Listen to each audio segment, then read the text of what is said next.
Namba 4, anatufanya kuwa wana. Roho Mtakatifu anatufanya kuwa wana. Kitabu cha Wagalatia sura ya 4 mstari wa 6, na kwa kuwa mmekuwa wana, yeye Mungu Baba alimtuma Roho wa mwanawe akae ndani yetu, ambaye kwa huyo tunalia Aba, yaani Baba. Waraka wa kwanza Yohana sura ya 3 mstari wa 1, tazameni ni pendo la namna gani alilotupa Baba kwamba tuite wana wa Mungu, na ndivyo tulivyo. Sasa ili kwamba tuwe wana halisi, akatupa Roho yake.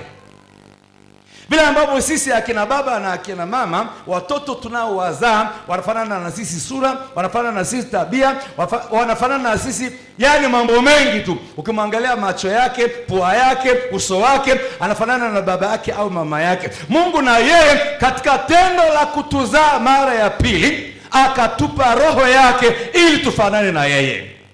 Maana pia tumeumbwa kwa mfano na sura ya Mungu.